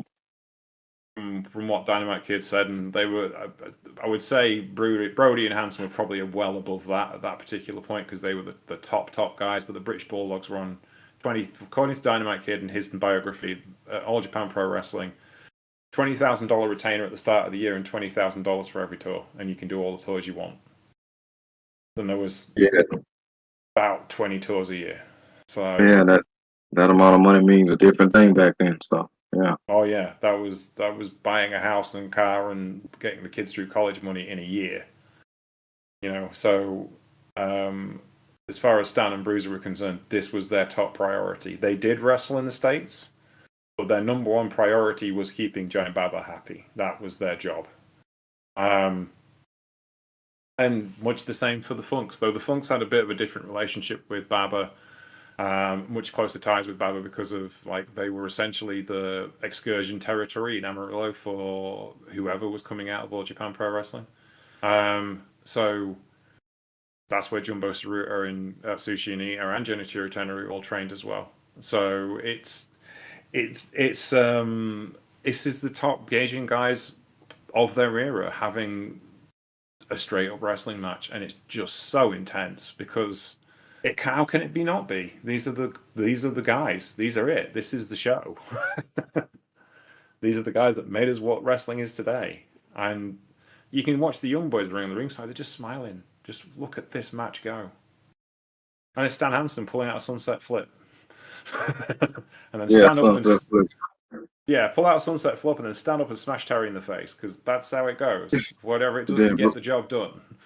Then who's equally is filling out a cavalcade of drop kicks.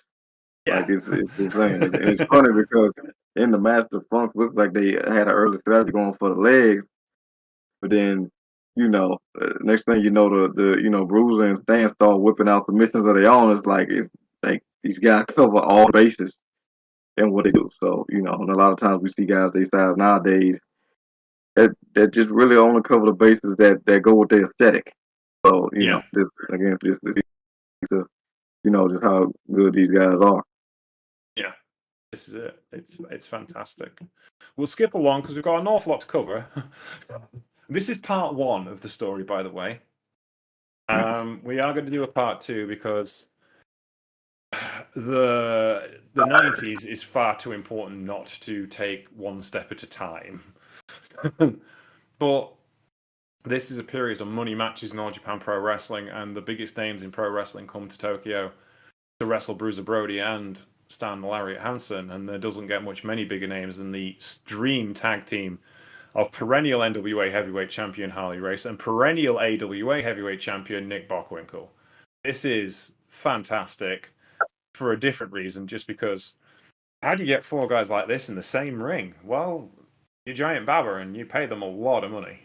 You want to do it. Yeah, that's how it gets done. This match is in highlights form because it was kind of a straight wrestling match to start with, and then Stan and Bruiser did Stan and Bruiser things, and it went the way of the previous match with Harley Race. But we're at Korakuen Hall. Peter Takahashi's your referee. This is fantastic because it's just Nick Bockwinkel and Harley Race having to wrestle at a pace they are seriously not used to. But they don't care because they're having fun because it's Bruiser and Stan, and they don't care how hard you hit them, so it's fine. Yeah, it's interesting too. Like on some of these videos and looking at them, like sometimes you just let me pause and go down to the comment section, and someone was like Harley Race was on a different level, that he was getting sandbagged as he suplexed Stan. He was like deceptively strong in that regard, because Stan is no small man, and he was that was also very much a part of his style, was the sandbag at all. Which you can see. So and probably today that'll be get somebody pissed off in the match, but it's like, why would I let you lift me? On top of the fact that you shouldn't be able to lift me. So this was an interesting contrast as well, because for as good of a team with the frequent tags and just the effortless chemistry that they had, it seemed like Mr. Race and Mr. Bockwinkel had it as well. So that was constantly as they were a tag team, it felt like their competition grew as well, because it did feel like at one point they were trying to run everybody out with these brawls. But I think that's what aided in the competition, because you almost had to put like super teams together to come against each other. Yeah, I mean, like in the last two matches, I can't remember how many world titles Nick Bockwinkel have. So if you think about it, between the Funk Brothers and Harley Race, there's 10 world titles between them, and then there's not Nick Bockwinkel, who was. He says here, looking up his Wikipedia page, because he's got to get to the end where the championships are, so I'll keep talking for a second. But I think it was at least 4. Was it 4? I mean, championships. AWA. He was 4 times world heavyweight champion. So there's like 14 world titles between the opposition that they're going up against. So Baba's just essentially got the hit squad in, right? Here is our glorious tag team of running roughshod over everybody. So we'll just get the biggest names we can possibly get to have matches with them, and we'll see what happens. And Japanese fans will go crazy nuts for it, and they did. Have you ever seen so many people in Kurikan Hall? Like, Kurikan Hall's a 1,700 seat, and I'm sure there's 3,000 people in that building. There's people sat on each other's laps. Yeah, that also, again, is very commendable just to the Japanese audience and their appreciation for the art form, because that just couldn't happen in the States, like that level of like I can deal with literally being sat on somebody else because I'm so paying attention to this. It's too much ego involved in it. Um, to divorce themselves of surrender to the art form. Though at this point they probably paying enough that they probably expect to be sitting on somebody. Um, yeah, it sucks. But yeah, it's interesting. Like just being able to, you got to give credit to, like you said, constantly say his name throughout the podcast, Mr. Baba, being able to do this and being Yeah. able to depend on Hansen and Brody, because how does this go if these two come up injured at a certain point and they're out? Like obviously you have names that you could bring together like Mr. Tracy, Mr. Bockwinkel, but it's just Hansen and Brody were the guys to beat.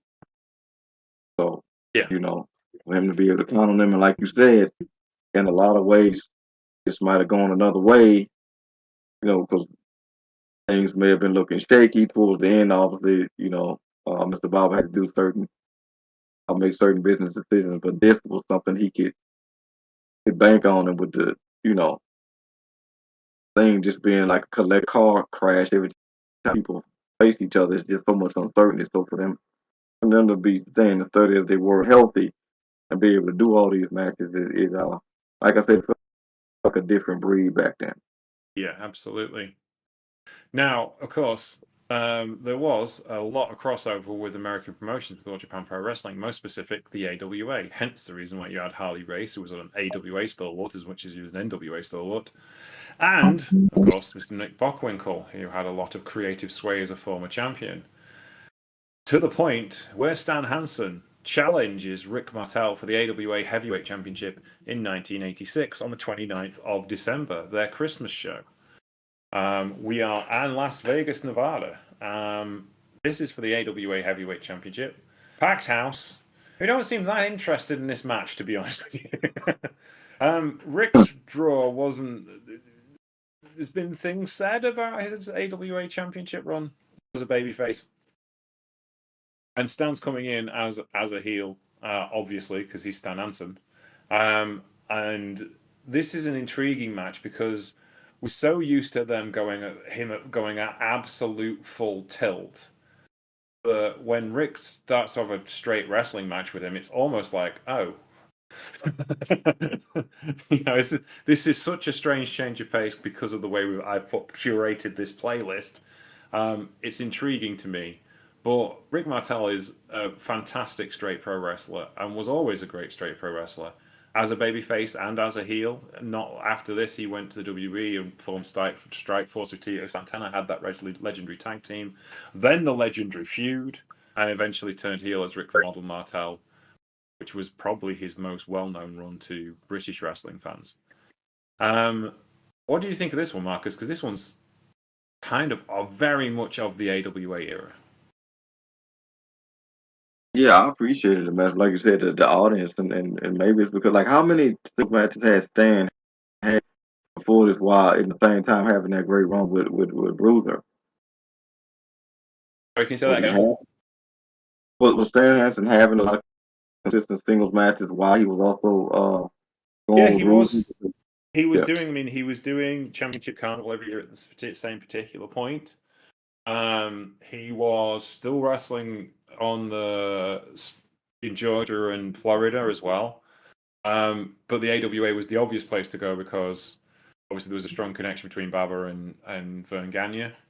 Um, Stan wasn't particularly keen on Vern's booking style because he seemed to be a bit haphazard. He would kind of book matches and see what would happen rather than make a series of matches to sell a card, if you see what I mean. He was still booking the show like he would have done in the 60s as opposed to a modern television project, which Stan thought was a bit short sighted. But he was there on All Japan Pro Wrestling's dime. He wasn't there for the AWA's dime. He was getting paid handsomely by Giant Baba. So it's an intriguing kind of match from that particular period. Um, so yeah, and it's intriguing though. You know, Stan did talk well of Vern as a wrestler and as a person. He wasn't really his cup of tea, and this match kind of isn't his cup of tea either. When you see it, it's just so slow in comparison to what you know he's normally like. But he's wrestling North American style. He's slowing down. He's selling. He's begging off. He's being a heel. Um, which is kind of what he needs to do. But there is elements of that Japanese wrestling style that's kind of still there. He's still very impactful. And Rick Martel is such a great babyface that it all works really. Yeah, and I've seen it during the match. Like they absolutely made it work, but it's interesting. And also, like you said, how you curated the playlist coming off such different veracity and the way those tag matches happened. Um, Mm.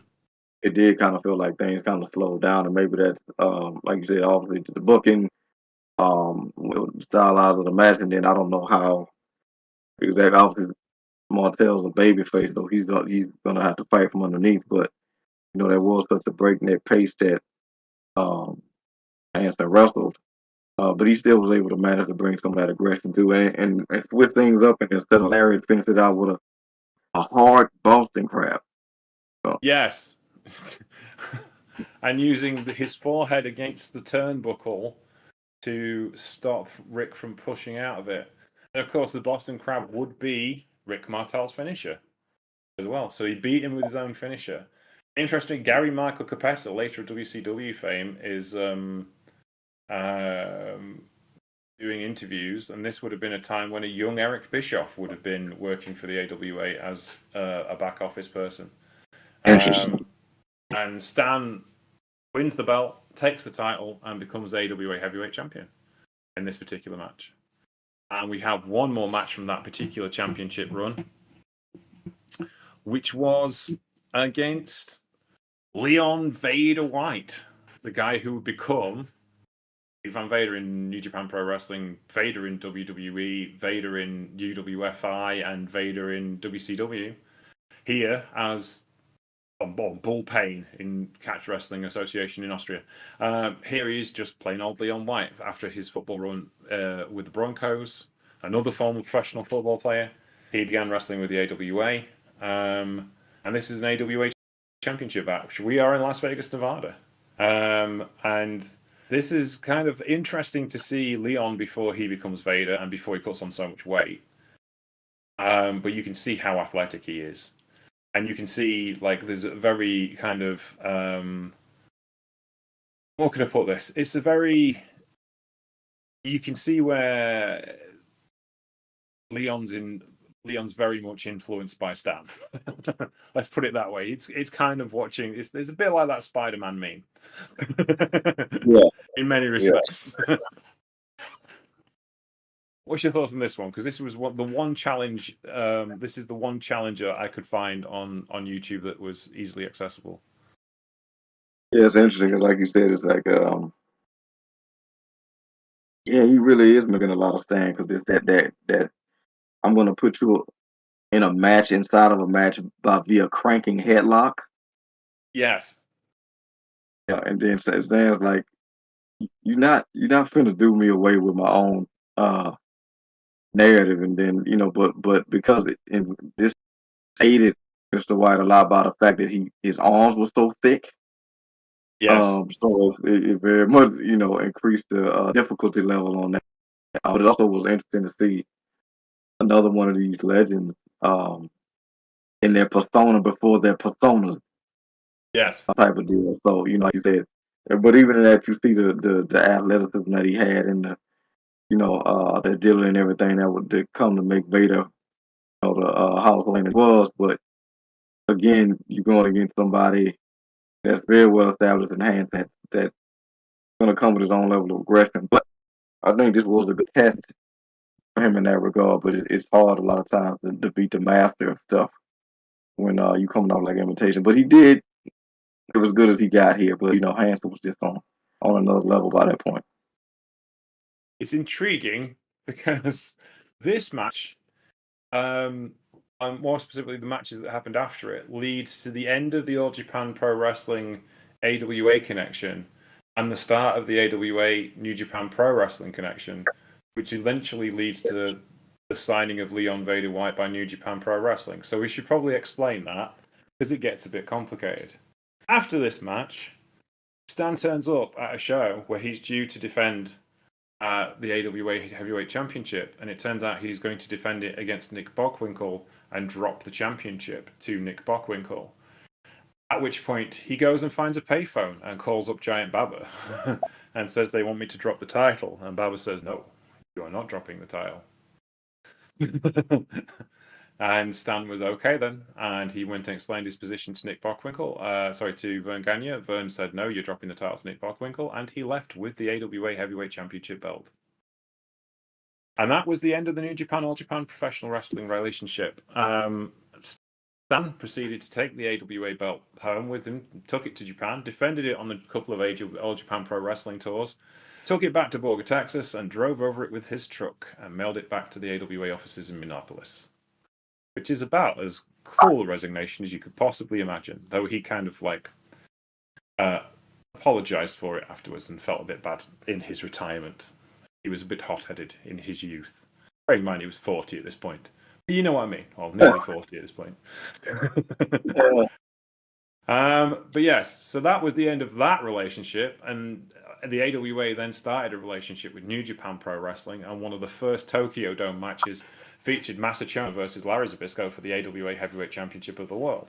They also saw a young Leon White, and when Jim Hellwig, who turned down the possibility of being Big Van Vader to go and be the Ultimate Warrior in the WWE, they offered the position to Leon White, who did not look said gift horse in the mouth, and went on to become a 12-time world champion across 3 different continents. But anyway, back to Stan. That was the end of his AWA career, as you can probably imagine. Vern Gagne not keen on him after that. Nick Bockwinkel became champion and was announced as beating Stan in a house show, which never happened. Because, wrestling! Wow. Yeah. And then after that, Stan rarely left Japan. He did leave Japan. We'll talk about that on the next show. But generally speaking, Japan was his home after this particular run. Any comments on that, Marcus? Because I don't think you've told you that story before, have I? No, you haven't. That's crazy. That reminds me of that story that's always being told and likely not 100% accurately contextualized when Hogan was like he was that close. The Foreman Grill story. Yeah. You're aware of that whole thing.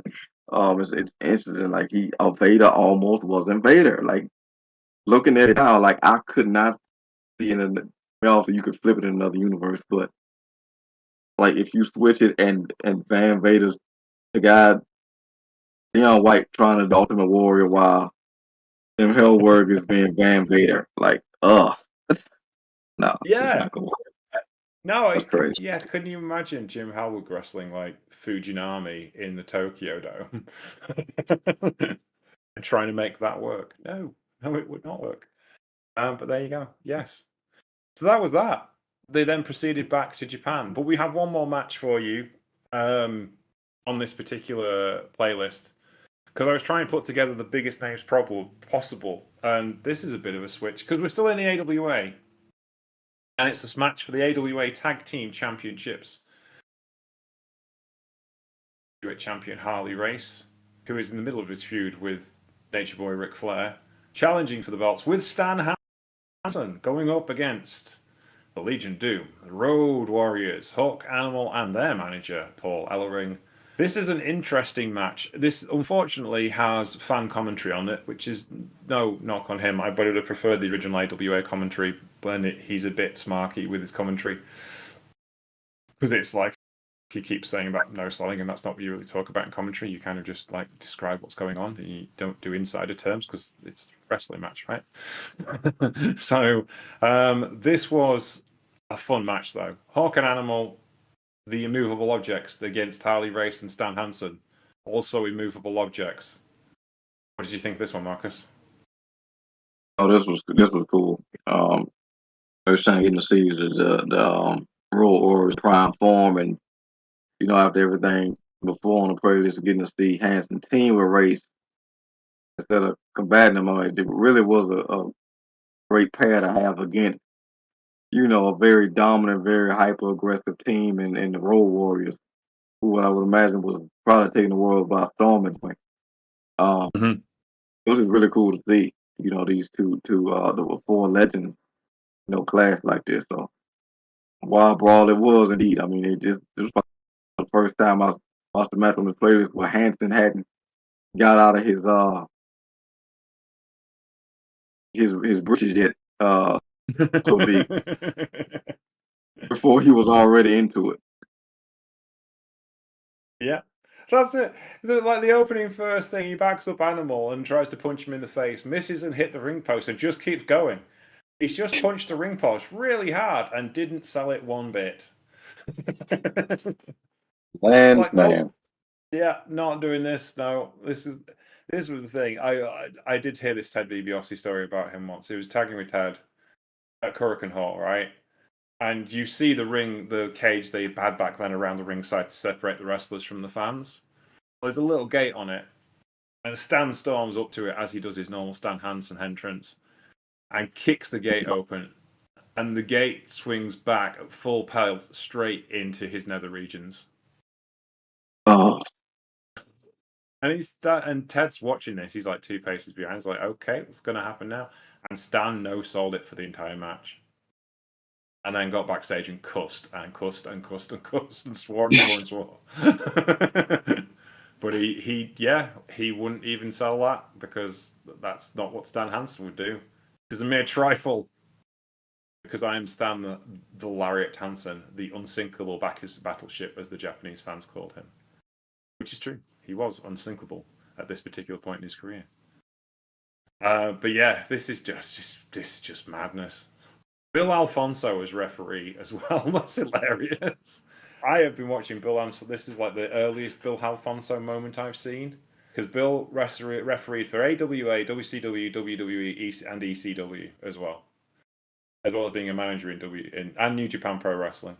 He's the only person I know of who will have refereed at a Starrcade, refereed at WrestleMania, and refereed at the Tokyo Dome, which is that's pretty impressive career, isn't it? Really, yeah. Yeah, no, I was going to ask if he like the only person to do that. I mean, I know Mr. Earl Hebner's been around, but not in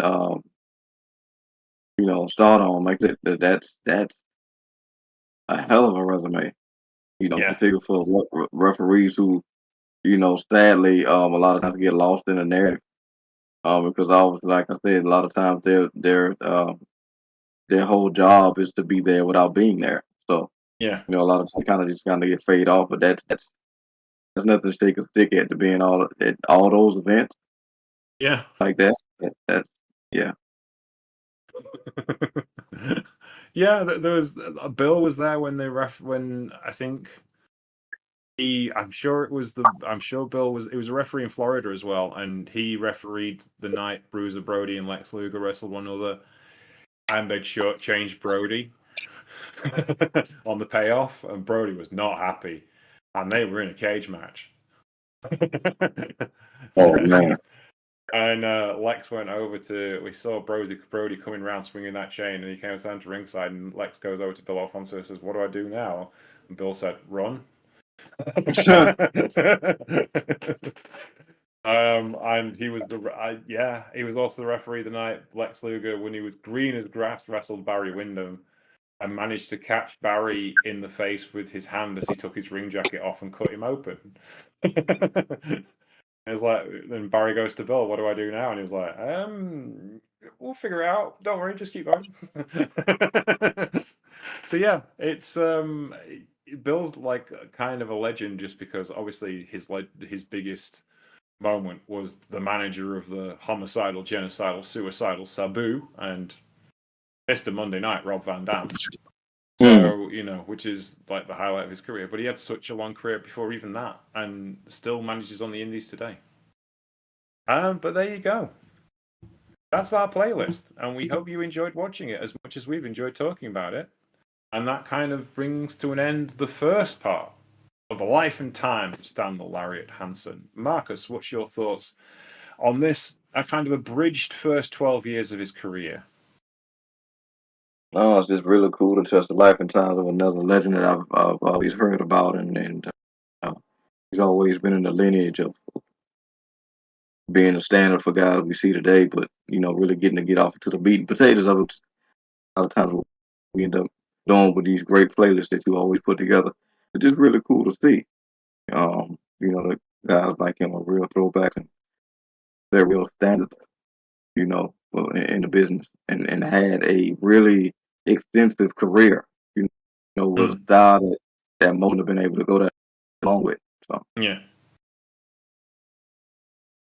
absolutely. It's a fun watch because though Stan arguably you could say is a one-dimensional character, there's always something going on, and there is always something interesting, and he's always doing something interesting, and it's kind of the dream match guy, especially with Bruiser. We should probably do Bruiser at another point. Because he's such a fascinating character as well. But we will be back. There will be more Stan to look at. I've started building the set list for part 2 and hope you'll come back for that. We are kind of going to be on World Tag League duty starting next weekend, so we may not get back to this for a couple of weeks, but we're going to try. I think I have a Sunday off, Marcus, and we can do that then. yeah. How's the tag league been? Sorry? How's the other tag league been? It was fantastic. I really enjoyed it. It was kind of a bit in the sense of there was 4 teams who could win, and they were pushed as the 4 teams who could win. But there was loads of fun stuff. There was loads of fun tag team stuff. Hiromu Takahashi and Gedo tagging together was hilarious, as you'd expect it to be, because War Dogs and unaffiliated have had a truce. And I think that's going to produce some interesting tag teams. Hiromu Takahashi's doing World Tag League with David Finlay as a heavyweight. Oh, wow. Which is intriguing. Big news for us, because one of our favorite wrestlers is going to New Japan for World Tag League. El Desperado is going to join the heavyweight tournament and tag with Shuji Ishikawa. Ooh, he's going to beat some people up, so that'll be nice. Cool. And Gabe Kidd tagging with Yota Tsuji as well is an intriguing selection. So it's kind of the odd couples tag team tournaments this year, but I don't see that as a bad thing. And kind of like watching this tape now, this series of matches that we just looked at, when you think about it, like in All Japan in the 80s, look at all those oddball tag teams they had. And if you've got the right guys at the top, you can drag them through, can't you? Dory Funk and Giant Baba, 2 great wrestlers who know what they're doing, so it worked. Yeah, I sometimes end up liking a lot of the oddball tag teams than the traditional ones. Obviously, like I said, Yeah. because we get so many familial tag teams now, or teams of guys that have been friends or whatever have you. But the oddball tag teams can sometimes be some of the best things that happen for guys. I think about guys, it's been good for guys like the Bar, like Sheamus Cesaro, or like they put Tyson Kidd with Cesaro and stuff, others like that. Mm. It really ends up benefiting guys a lot. So, and we big fans of tag team wrestling here because sometimes it kind of just gets like side dished a lot because it's like something that a lot of people view as something to get on the way to more single stuff. But it's like I said, it's the art form within the art form. So, Yeah. throwing a lot of curveballs, if you will, with like this, elevating destiny, which this show always calls for. And Yeah. Hiromu was always going to find a narrative to fit him in New Japan, no matter how much the landscape changes. Uh, that's going to be cool to hear about. Oh yeah, and there is. I'm not sure if it starts. I think it starts tomorrow. Actually, there is the. Or it might start on Monday. Noah are doing a single elimination tag team, single elimination junior heavyweight tournament, and Hiromu's in that as well because he's doing 3 tournaments back to back because he's Hiromu.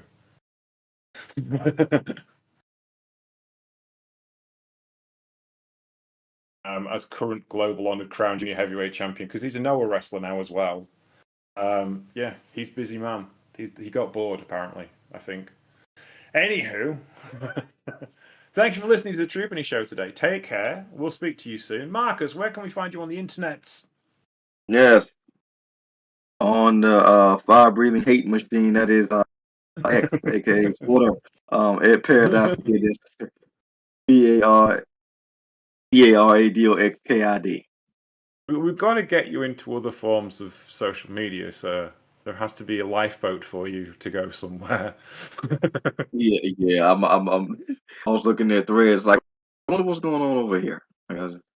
Yeah, it's not so bad. I don't mind it there. There seems to be less just general. It seems to be very. I don't know. I can't describe it. Threads isn't really like any other social media. It's like Facebook, but with less racist relatives on it, which is nice.